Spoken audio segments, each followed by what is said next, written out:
प्रधानमंत्री नरेंद्र मोदी आज करेंगे मन की बात। कार्यक्रम के 136वें एपिसोड को किया जाएगा प्रसारित आज, जहां जनता के साथ अपने विचारों को करेंगे पीएम मोदी साझा।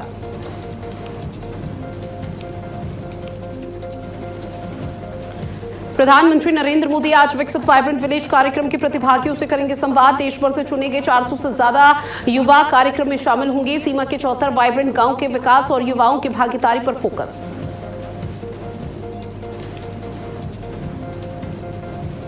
कारगिल विजय दिवस की 27वीं वर्षगांठ मना रहा है पूरा देश। रक्षा मंत्री राजनाथ सिंह कारगिल पहुंचकर जवानों से करेंगे सीधा मुलाकात। सीमा सुरक्षा की तैयारियों का जायजा लेंगे।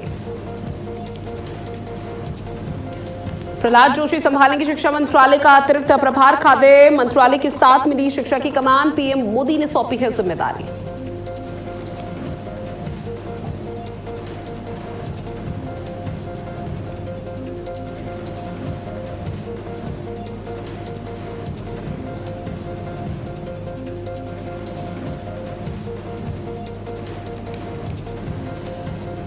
और सीएम योगी आदित्यनाथ के 2 दिवसीय आगरा दौरे का आज दूसरा दिन। शिक्षक कैशलेस चिकित्सा योजना का शुभारंभ। साथ ही कार्यक्रम के दौरान कई विकास परियोजना और प्रदेश सरकार की योजनाओं पर फोकस रहेगा।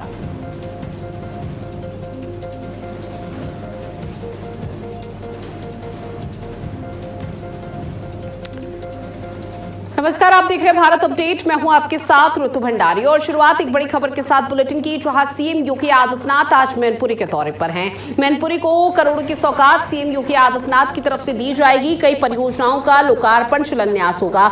जनसभा को भी संबोधित सीएम योगी आदित्यनाथ की तरफ से किया जाएगा। आपको बता दें कि इस वक्त सीएम योगी आदित्यनाथ फिलहाल आगरा में हैं और आगरा के 2 दिवसीय दौरे का आज दूसरा दिन है। और आगरा में जब तमाम कार्यक्रम संपन्न हो जाएंगे, उसके बाद सीधा सीएम योगी आदित्यनाथ की तरफ से रवानगी भरी जाएगी मैनपुरी के लिए।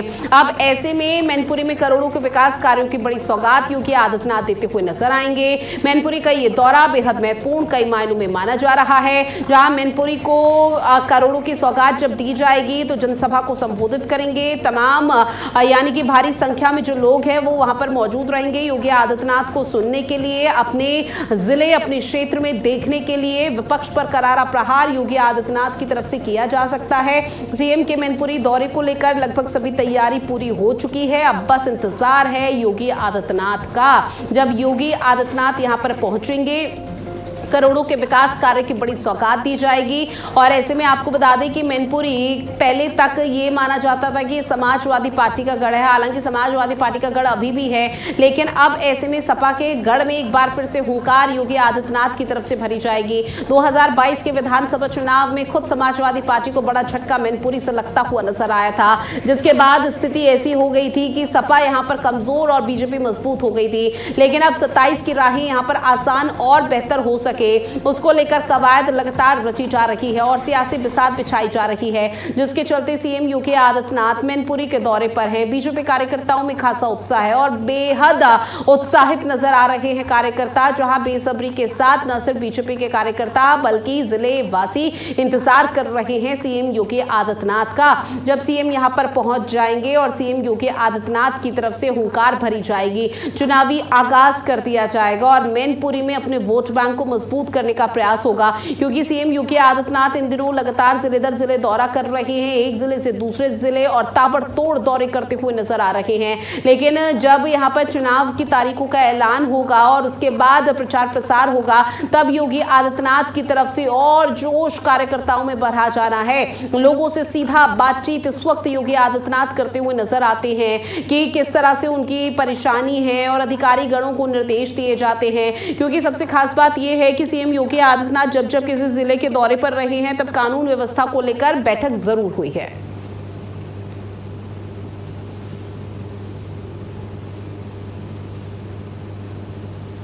तो देखिए, कई परियोजनाओं का लोकार्पण और शिलान्यास योगी आदित्यनाथ की तरफ से किया जाएगा और ऐसे में बेहद महत्वपूर्ण ये दौरा माना जा रहा है, जहां जनसभा को भी संबोधित करते हुए सीएम नजर आने वाले हैं और योगी आदित्यनाथ मैनपुरी के दौरे पर हैं।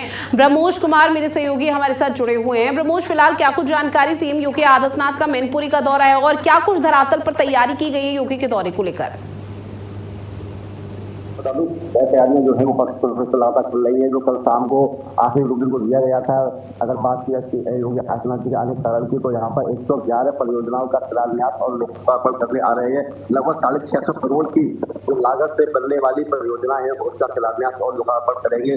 तो वही लगभग 20 से 25 हजार लोगों के पहुंचने की संभावना है बैठक में। तो वही आपको ये बताते चले लगभग 3 लेयर की सुरक्षा व्यवस्था की तैयारियां की गई है और पार्किंग के लिए अलग से, रूट डाइवर्जन के लिए अलग से सब व्यवस्थाएं साथ चौन कर दी गई है। जी बिल्कुल। और देखिए, इंतजार बेसब्री के साथ ब्रह्मोस फिलहाल किया जा रहा है। योगी आदित्यनाथ जब यहाँ पर क्षेत्रवासियों के बीच पहुंचेंगे, लोगों से मुखातिब होंगे, लेकिन जिन तमाम करोड़ों की सौगात योगी आदित्यनाथ की तरफ से आज मैनपुरी वासियों को दी जाएगी, उसमें सबसे महत्वपूर्ण ऐसी कोई योजना जिसका लंबे समय से इंतजार मैनपुरी के लोगों को था? जी बिल्कुल, मैं आपको बता दूं, जो एक बाईपास है जनपद मैनपुरी शहर का जो बाईपास है, उसके लिए एक बहुत ही लंबे समय से चला आ रहा था कि पूरा जाम रहता था पूरे मैनपुरी में। काफी मतलब लोगों आने जाने परेशानियां होती थी। जो जैसे कि कोई सिकोहाबाद से अगर कन्नौज जाना चाहता है या फरखाबाद जाना चाहता है, तो उनके लिए बहुत बड़ा एक अपने आप में एक सवाल था कि कैसे निकल पाएंगे इस जाम से। तो वही एक बाईपास निकाला जा रहा है जिसको करोड़ों की लागत से एक बाईपास निकाला जाएगा, जो 6 लेन बाईपास होगा, जिसके चलते आने वाले समय में लोगों को काफी राहत मिलेगी और आवागमन की जो सुविधाएं हैं वो बहुत ही सुदृढ़ और सुचारू रूप से चल पाएंगी। बिल्कुल। देखिए, और इंतजार हर किसी को ये है जब सीएम योगी आदित्यनाथ यहाँ पर पहुंचते हैं, लेकिन 2027 के विधानसभा चुनाव पर भी नजरें सभी की टिकी हुई हैं, क्योंकि सीएम के जो दौरे हैं वो 27 के लिहाज से बेहद जरूरी हो जाते हैं। फिलहाल बीजेपी कार्यकर्ताओं में कितना उत्साह देखने को मिल रहा है जब योगी आदित्यनाथ यहाँ पर पहुंचेंगे? क्या जो तैयारी धरातल पर की जा रही है उसमें कार्यकर्ताओं का भी कोई हाथ? जी बिल्कुल, मैं आपको ये बता दें कि कार्यकर्ताओं ने लगातार जब से तैयारी की, प्रशासन ने चाहे वो टेंट हो, चाहे वो गाड़ियों की व्यवस्था हो, किसी तरीके से लोगों को लाने ले आने की व्यवस्था की गई है। तो उसमें सबसे बड़ा योगदान कार्यकर्ता ही होता है कि किसी पार्टी के लिए। हालांकि जब पार्टी सत्ता में हो और उत्तर प्रदेश के मुख्यमंत्री योगी आदित्यनाथ हो, तो फिर कार्यकर्ताओं में अलग सा ही उत्साह देखने को मिलता है और वही पूरे कार्यकर्ता और पदाधिकारी सभी लोग इस कार्यक्रम की तैयारियों में जुटे हुए हैं। तो वही लगातार भीड़ को इकट्ठा करने के लिए और लोगों को बुलाने के लिए सबको अभिवादन कर रहे हैं वहाँ पे। बिल्कुल। और सीएम के दौरे को लेकर अब फिलहाल बहुत बेसब्री के साथ इंतजार मैनपुरी वासियों को है। बहरहाल आपने जानकारी साझा की है ब्रह्मोस, उसके लिए आपका बहुत शुक्रिया। इस बीच एक और बड़ी खबर मिल रही है जहां पर आज कारगिल विजय दिवस मनाया जा रहा है। योगी आदित्यनाथ ने विजय दिवस की ढेरों शुभकामनाएं और बधाई दी है। ये दिवस वीर सैनिकों के शौर्य का अमर प्रतीक है। भारतीय सेना के सभी अमर वीरों को नमन किया गया है योगी आदित्यनाथ की तरफ से। तो सीएम योगी आदित्यनाथ ने विजय दिवस की ढेरों बधाई दी है, जहां आपको बता दें कि वीर जवानों को नमन किया है। और ये जो आज का दिन है वो वीर जवानों का है, कारगिल विजय दिवस, जहां पर फतेह हासिल की थी। लेकिन बहुत से ऐसे जवान थे जो शहीद हो गए थे, जिन्होंने देश के लिए अपने प्राणों को न्यौछावर कर दिया था, उनको भी आज याद किया जा रहा है। ये दिवस वीर सैनिकों की शौर्य का अमर प्रतीक है, जहां सीएम योगी आदित्यनाथ की तरफ से ये पोस्ट किया गया जो आपकी टीवी स्क्रीन पर साझा कर रहे हैं। भारतीय सेना के सभी अमर वीरों को नमन उन्होंने किया है। इसके साथ ही आज चूंकि कारगिल विजय दिवस मनाया जा रहा है, देश भर के अलग अलग जगहों से अलग अलग तरह की तस्वीरें कारगिल विजय दिवस को लेकर सामने आ रही है और सीएम योगी आदित्यनाथ की तरफ से विजय दिवस को लेकर बधाई दी गई। ये दिवस वीर सैनिकों के शौर्य का अमर प्रतीक है। सीएम योगी आदित्यनाथ की तरफ से कहा गया, भारतीय सेना के सभी अमर वीरों को नमन योगी आदित्यनाथ ने किया है।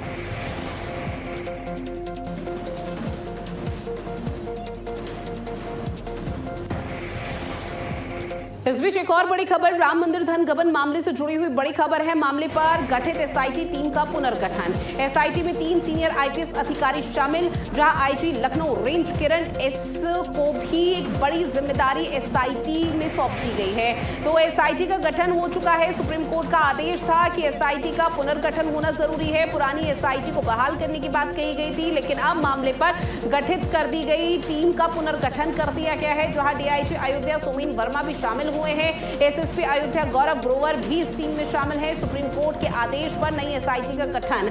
तो बड़ी खबर, जहां आपको बता दें कि लगातार इस पूरे मामले पर राजनीति हो रही थी। विपक्षी पार्टियों की तरफ से सवाल उठाए जा रहे थे कि एसआईटी की प्रक्रिया और एसआईटी के जो तमाम अधिकारीगण हैं उन पर भरोसा नहीं है कि वो पारदर्शी और निष्पक्ष तरीके से इस पूरे मामले पर कार्रवाई करेंगे। लेकिन इस बीच एक बड़ी खबर, जहां मामले पर गठित एसआईटी टीम का पुनर्गठन हो चुका है। एसआईटी में 3 सीनियर आईपीएस अधिकारी शामिल हैं। आईजी लखनऊ लखनऊ रेंज किरण एस को अब एक नई जिम्मेदारी सौंप दी गई है, यानी कि एसआईटी की कमान ये संभालेंगी। साथ ही डीआईजी अयोध्या सोमेन वर्मा भी शामिल हुए हैं। एसएसपी अयोध्या गौरव ग्रोवर भी टीम का हिस्सा है। सुप्रीम कोर्ट के आदेश के बाद एसआईटी का गठन हुआ है, क्योंकि सुप्रीम कोर्ट में जब इस पूरे मामले को लेकर सुनवाई हुई थी तो सुप्रीम कोर्ट ने एसआईटी के पुनर्गठन का जिक्र किया था, जहां पर अब एसआईटी का यहां पर गठन हो चुका है। कई बड़े नाम सामने आ रहे हैं। एसएसपी अयोध्या गौरव ग्रोवर की भी टीम में शामिल है। डीआईजी अयोध्या सोमेन वर्मा भी इस टीम में शामिल है। साथ ही आपको बता दें कि आईजी लखनऊ रेंज किरण एस को भी एक बड़ी जिम्मेदारी सौंपी गई है। वो एसआईटी की कमान उनके कंधों पर है।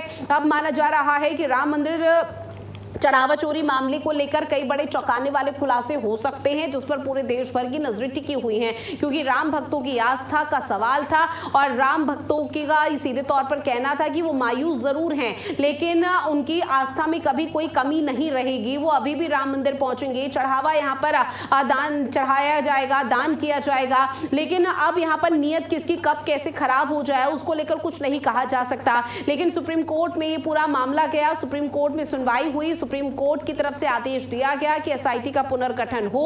अब उसी को लेकर एसआईटी का गठन हो चुका है। एसआईटी में 3 सीनियर आईपीएस अधिकारी शामिल हैं। आईजी लखनऊ रेंज किरण एस को बड़ी जिम्मेदारी सौंपी गई है। एसआईटी की कमान संभालेंगी, जहां डीआईजी अयोध्या सोमेन वर्मा भी इसमें शामिल है। एसएसपी अयोध्या गौरव ग्रोवर भी टीम का हिस्सा है। सुप्रीम कोर्ट के आदेश पर नई एसआईटी का गठन हुआ। रमन मेरे सहयोगी हमारे साथ लाइव बने हुए हैं। रमन, फिलहाल क्या समझा जाए कि अब निष्पक्ष और पारदर्शी तरीके से कार्रवाई होगी? हालांकि पहले भी हो रही थी कार्रवाई जो कानूनी तौर पर बढ़ाई जा रही थी, लेकिन कहीं ना कहीं लोगों और विपक्षी पार्टी के मन में वो सवाल था कि यहाँ पर सही तरीके से सुचारू तरीके से एसआईटी कार्रवाई नहीं कर रही। अब वापस से गठन हो चुका है नई टीम का।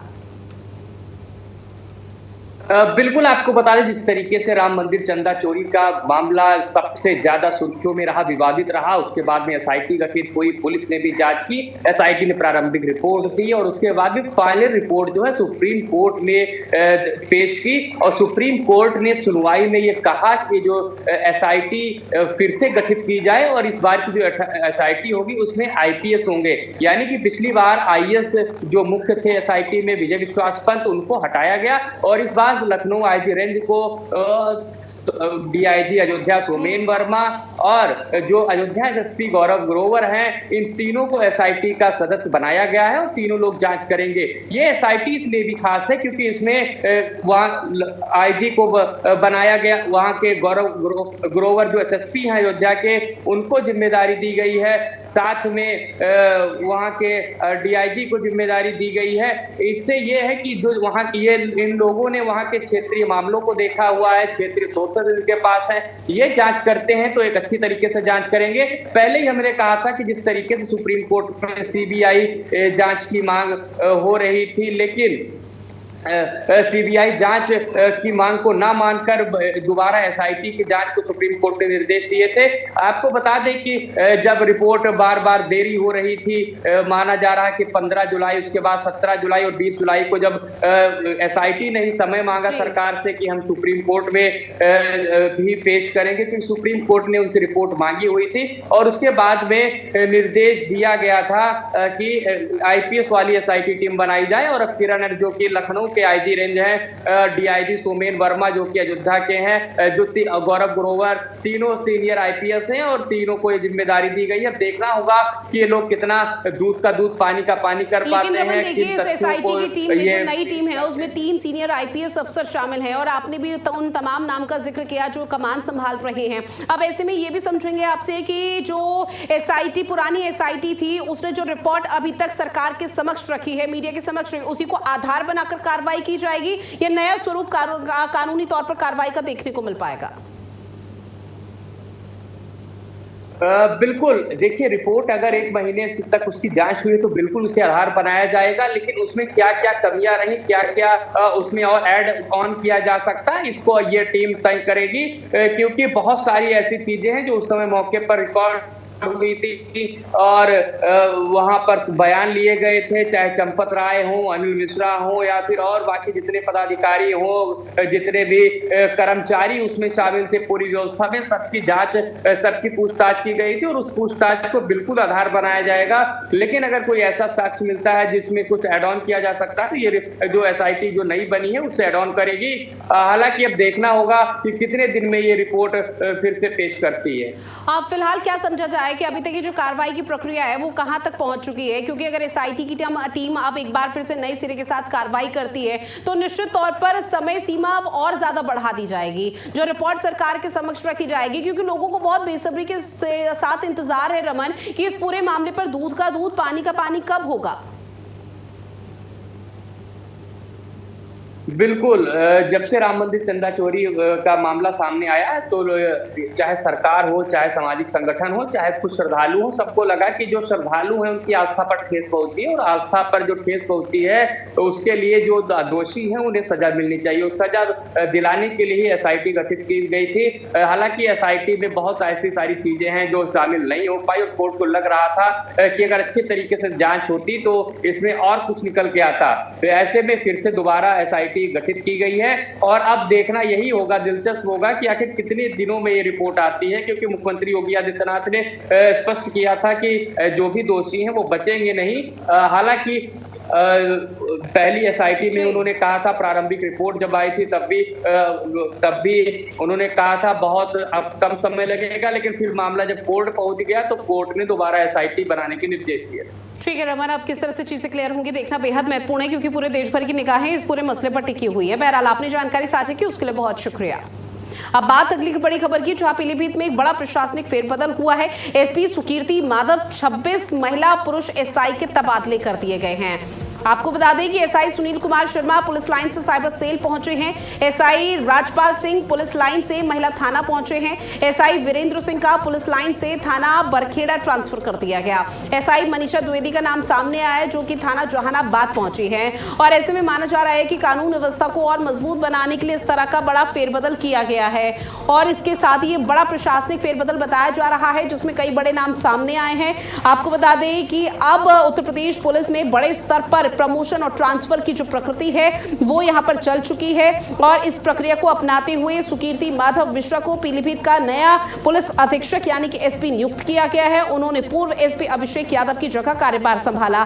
साथ ही आपको बताते चले कि ऐसे ही अलग अलग जगहों पर इसी तरह के ट्रांसफर हुए हैं और पीलीभीत में अब तक का बड़ा प्रशासनिक फेरबदल बताया जा रहा है, जहां आने वाले समय पर शायद और भी नाम सामने आ सकते हैं, लेकिन फिलहाल एसपी सुकीर्ति माधव का नाम सामने है। SI Sunil Kumar Sharma police line से साइबर सेल पहुंच चुके हैं। एसआई वीरेंद्र सिंह को भी अब महिला थाने पहुंचा दिया गया है।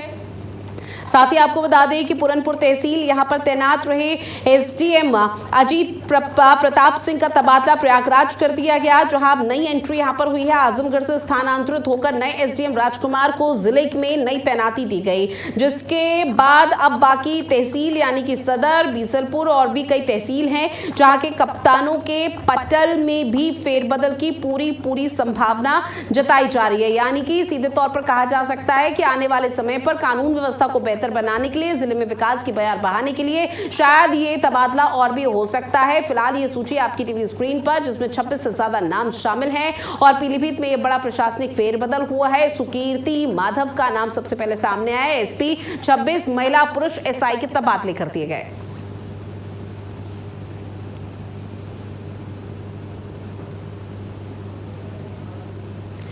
सरताज सिद्दीकी मेरे सहयोगी फोन लाइन पर हमारे साथ जुड़े हुए हैं। सरताज, पीलीभीत में बड़ा प्रशासनिक फेरबदल को लेकर क्या जानकारी आपके पास?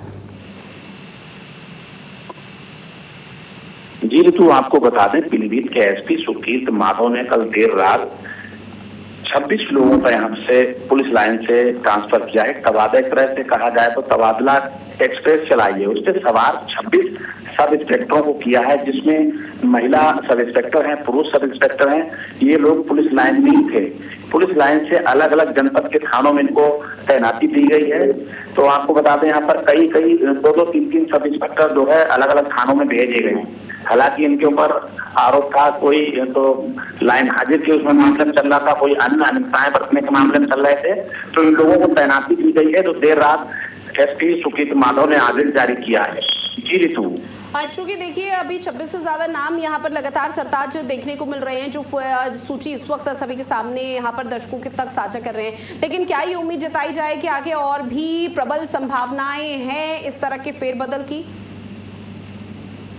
निश्चित तौर पे कहा जा सकता है, जब से जिले में आगमन हुआ है एसपी सुकीर्त माधव का, तो उन्होंने एक मंशा है कि कोई भी ज्यादा दिन थाने में जमा ना रहने पाए, ताकि उससे अंदाजा लगाया जा सकता है। ऋतु, खास तौर से ये कहना चाहूंगा कि जो लोग जहां पहले काफी लंबे समय से दिन थानों पे जमे पड़े हैं, तो उनकी कहीं न कहीं सामाजिक लोगों से या जो अन्य लोग हैं उनसे काफी पैठ हो जाती, जिसके चलते शायद देखा जा रहा है, अगर सूत्रों की माने तो पीड़ित को न्याय नहीं मिल पाता, जिसके चलते एक सुकीर्त माधव ने अहम कदम उठाया है कि जो लोग काफी लंबे समय से जमे हुए हैं उनको तत्काल वो अन्य दूसरे जो है जनपद के ही दूसरे थानों में उनको स्थानांतरण कर रहे हैं। जी ऋतु।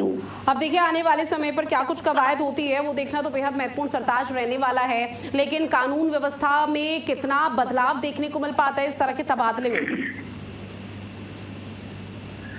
जी ऋतु, जब से आपको बता दें सुकीर्त माधव इतना स्ट्रिक्ट होकर कार्रवाई कर रहे हैं, किसी की भी अनियमितताएं बरतने में आती हैं उसके खिलाफ कार्रवाई होती है। लाइन हाजिर भी किए हैं, काफी कई सब इंस्पेक्टरों को लाइन हाजिर किया है, दरोगाओं को आपको बता दें यहाँ पे हेड कांस्टेबल हो चाहे कांस्टेबल हो, यानी लाइन हाजिर के अलावा सस्पेंड भी किया है। अगर जरा भी शिकायत मिलती है और जांच में कोई भी आरोप पाया जाता है, वो सिद्ध हो जाता है, तो SP Sukirt Madhav quick action लेते हुए उन लोगों को लाइन हाजिर करके पुलिस लाइन में ही उनको आमंत्रण करानी पड़ती है। ठीक है सरताज, आपने जानकारी साझा की है उसके लिए बहुत शुक्रिया।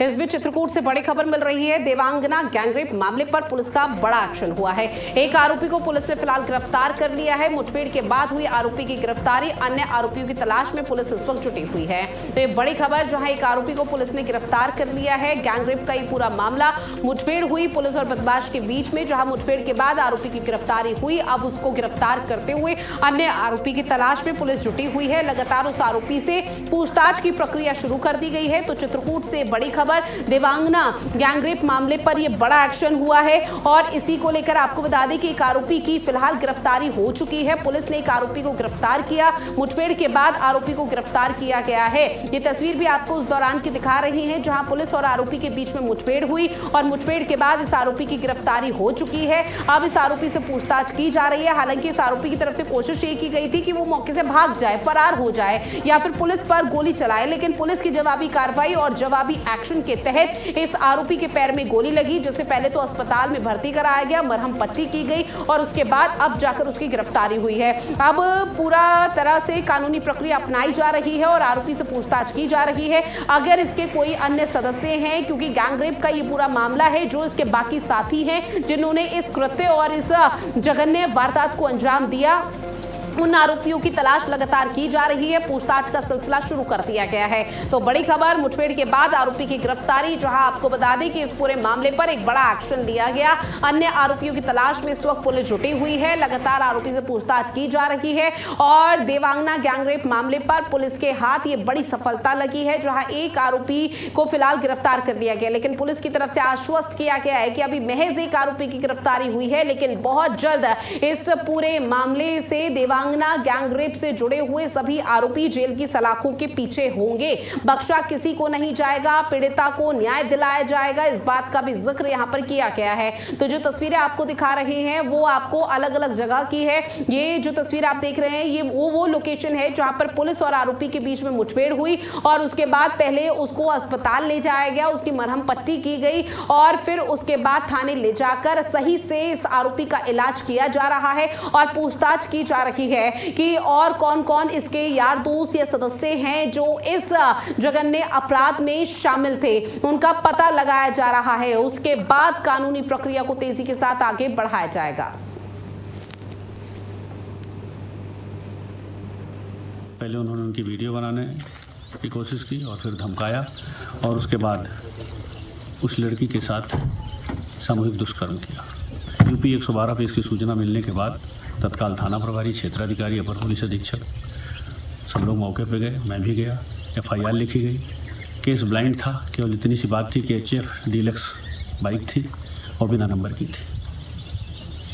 CCTV फुटेज, परंपरागत मुखबिरी और इलेक्ट्रॉनिक सर्विलांस के माध्यम से हमारी टीम ने 48 घंटे के भीतर तीनों आरोपियों के बारे में जानकारी जुटा ली और उनके फ़ोटो कलेक्ट करके जब पीड़ित लड़की और उसके बॉयफ्रेंड दोनों से उसकी शिनाख्त कराई गई तो उन्होंने पहचान ली।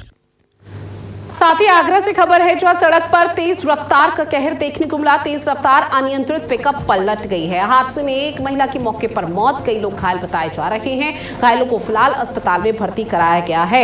इस बात का अंदाजा इस बात से लगाया जा सकता है कि हादसा कितना भीषण और भयावह रहा होगा, जो इस हादसे की चपेट में एक महिला आ गई है जिसकी मौके पर ही दर्दनाक मौत हो गई, जबकि कई लोग फिलहाल घायल बताए जा रहे हैं। आनन फानन की स्थिति मची हुई है। हड़कंप की तस्वीरें सामने आ रही है, जहां पर घायलों को सबसे पहले अस्पताल में भर्ती कराया गया, जहां उनका इलाज जारी है। तेज रफ्तार अनियंत्रित पिकअप पलट गई है, जो हादसे में एक महिला की मौके पर मौत हुई है। कई लोग घायल बताए जा रहे हैं। फिलहाल तेज रफ्तार ये कारण बताया जा रहा है प्राथमिकी जांच में, लेकिन अभी पुलिस मौके पर पहुंची हुई है, लगातार कार्रवाई कर रही है और ऐसे में तहकीकात की जा रही है कि तेज रफ्तार ही कारण रहा या कुछ और वजह भी रही है। तो सड़क पर किस तरह से तेज रफ्तार का ये कहर देखने को मिला, जहां अनियंत्रित पिकअप पलट गया और पिकअप पलटने से आपको बता दें कि हादसे की चपेट में एक महिला आ गई जिसकी मौके पर ही दर्दनाक मौत हो गई, जबकि कई लोग फिलहाल घायल बताए जा रहे हैं जिनका इलाज अस्पताल में जारी है। सूचना मिलते ही पुलिस मौके पर पहुंची हुई है और जिस महिला की मौत हुई उसके परिजनों को भी जानकारी दे दी गई। और चलिए इस बुलेटिन में इतना ही। आप बने रहिएगा भारत अपडेट के साथ। नमस्कार।